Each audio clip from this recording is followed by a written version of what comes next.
This is KGW News at Sunrise. What's up? Holy.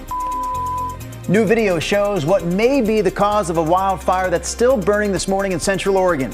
A Lapine resident shares who he thinks started the fire.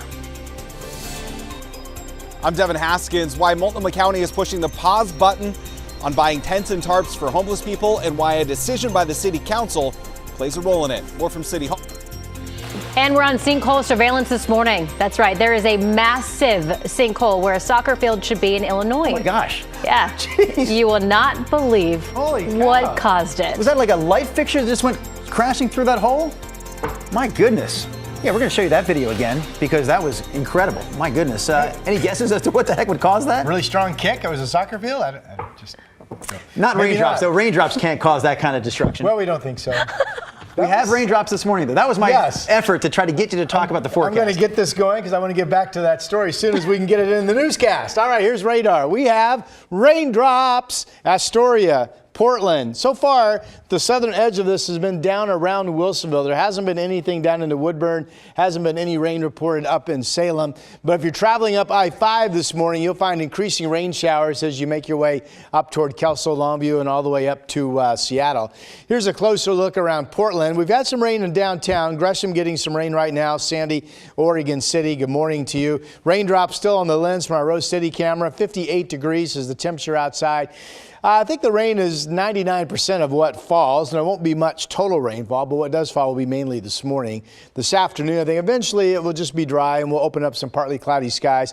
Yesterday it was 72, and I think we get up to 72 again today. Back to you. Oh, beautiful. All right, Rod, thank you for that. And hey, we want to remind you that starting at 9 p.m. tomorrow night, several miles of I-5 in Southwest Portland will be closed until 5 a.m.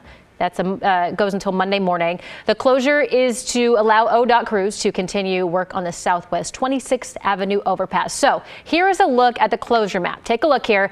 The southbound closure runs from the Terwilliger Boulevard exit ramp to the Capitol Highway entrance ramp. The northbound closure runs from the Barber Boulevard off ramp to the Terwilliger on ramp. The detour routes will be I-205, I-84, as well as Highway 217 and 26. So expect extra traffic on those roads this weekend. Again, that closure starts at 9 p.m. and runs through 5 a.m. Monday. You have been warned. We're tracking a major U.S. Supreme Court ruling on homelessness that's expected to come down either later today or sometime tomorrow. The ruling is based on a case out of Southern Oregon and will impact cities all across the country. Here's the background. After the city of Grants Pass started handing out fines for camping or sleeping in public places, a group of homeless people sued the city, saying those fines violated constitutional protections against cruel and unusual punishment. According to legal experts, though, the Supreme Court is expected to side with the city of Grants Pass. Meanwhile, the Multnomah County Chair is ordering the county to stop purchasing tents and tarps meant for homeless people until the city and county can reach a policy agreement. Well, at the same time, the Portland City Council is debating on whether it should keep sending money and spending money to the county fund what is called the Joint Office of Homeless Services. Devin Haskins is live outside City Hall this morning with where things stand. Good morning, Devin. Yeah, good morning. So the sticking point here on the new contract is about tents and tarps. Some city commissioners say that they don't want to spend city money on buying those items when the city then spends millions of dollars removing those items. The new contract on the table is for the city to send the county $30 million a year for the next 3 years to address homelessness. The current contract expires on Sunday, and city commissioners have yet to reach a decision on if that will continue. But in an unexpected move, the Multnomah County Chair ordered the Joint Office of Homeless Services to stop purchasing tents and tarps until a new policy is developed. That's according to Portland City Commissioner Renee Gonzalez's office. The Joint Office is the city and county-run group that manages money meant for the crisis, with the county holding most of the power. City commissioners debated yesterday on who will ultimately decide what the city money is spent on. The meeting lasted about 2 hours, with Mayor Wheeler pushing that meeting back to next week and hopefully voting on it at that point. Back to you. Yeah, obviously, Devin, this is a story we'll continue to keep our eyes on. Meanwhile, in a separate I'm very appreciative of this step forward from them and really helping us clean up the city. I'm not surprised by the timing at all in that respect, but the good news is it helped accelerate a conversation that had been dragging on for a bit. So that was all part of Devin's report that we just heard from a moment ago. We also know of a separate story that the Supreme Court is working on. So it appears the Supreme Court accidentally posted a draft of its Idaho abortion decision. Bloomberg Law obtained a copy of the draft and reports that the decision would essentially permit emergency abortions in Idaho if a woman's health is considered in jeopardy. Just to be clear here, this decision has not officially come out yet, and the accidental post was quickly removed from the Supreme Court's website. In addition to this decision and the Grants Pass case we just talked about, we're also expecting a ruling in the next couple of days on former President Donald Trump's immunity claims. Well, tonight, the former president and current president will take center stage for a live televised debate in Atlanta.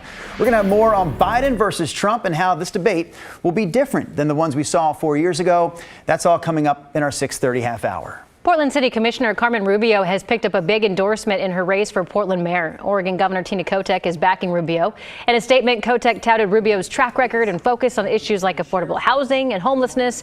Rubio is going up against two of her fellow commissioners, Renee Gonzalez and Mingus Mapps. In total, 8 people have filed to run for mayor. You know, something the Oregon Ducks are very good at: breaking out new uniforms. And yes, there are more coming for next season. So a couple of them already unveiled. One of them is simply known as the Generation O uniform. And then there's the black and white with green trim uniform. They're calling that one the Fly Era combination. Both of those looks, by the way, designed by Nike. And we are exactly 1 month out from the Paris Olympics, and we just found out that 18 players, including 2 Portland Thorns, will be headed to Paris as part of the U.S. women's soccer team. Forward Sophia Smith and midfielder Sam Coffey will both make their Olympic debut. This will be Coffey's first major tournament with the national team. Smith was on the World Cup team last year and is one of the team's star players. Smith and Coffey will head to Paris after the Thorns send-off match against the San Diego Wave on July 5th. The first game is July 25th, which is the day before the opening ceremony. By the way, opening ceremonies from the City of Lights will be Friday, July 26th, right here on KGW. We have an update this morning on the Long Bend fire that's been burning this week in Wasco County near Maupin. Central Oregon Fire says containment is up to 90% at this point, and the Wasco County Sheriff's Office says all evacuation orders are lifted. This fire started Saturday and spread more than 10 miles, covering over 1,000 acres. Meanwhile, the Darlene 3 wildfire has burned more than 2,400 acres in Central Oregon near Lapine, and at this point, it's only 30% contained. Now, at this time, the official cause of the fire is unknown, but that has not stopped residents of the area speculating on who may be responsible. New video obtained by our news partners in Bend shows what neighbors say is footage of a local homeless camp on fire around the time the fire was reported. What the f? Holy. We can't jump to any conclusions, especially, when there's an active fire investigation. We need to let the professionals find out what happened, and then we can report further on the actual facts. The fire has also caused several parts of the Deschutes National to close, including the 6 Mile Snow Park. All right, Rod, we talked for a while now, for weeks, that we were hoping to get a little bit of a break this year because of all the rain we saw. More rain than usual in May, a little bit of rain here in June, but we're still seeing parts of the state we're not exactly clear. But let's be clear. I think I'm correct when I say this hasn't been some big start to the fire season. Of course, we're going to have fires this summer. Right. Right now, we've had no fires go beyond just a couple thousand acres, so we're all praying for a decent fire season. You want to knock on wood? Knock on wood, all that. Yeah, right there. Thank you, China. Let's take a look at our radar. I've been saying this for a good month plus now. Anytime we get these cooler days, especially if they come with any wetting, any moisture, that just helps hold fire season down a little bit. Remember a couple things on this.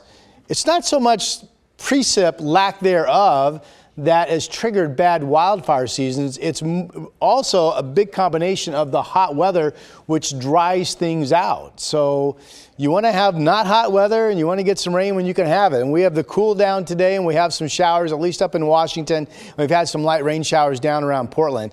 We've seen more action from near downtown off to the east so far than we have out on the west side, and we haven't had any rain down in Salem. Here's a pretty shot from Cannon Beach with some breaks in the cloud cover. 53 53 degrees. Raindrops being reported there along the north coast. We've had raindrops pass through downtown Portland, a couple showers actually. 58 is the early morning number. As you look at current temperatures, I will tell you there are zero red flag warnings for high fire danger today. And the reason there are no warnings posted is that temperatures have cooled down statewide. 47 down in Burns right now. Here's a look at Futurecast, which shows this morning in green the ongoing chance of a speck of rain around.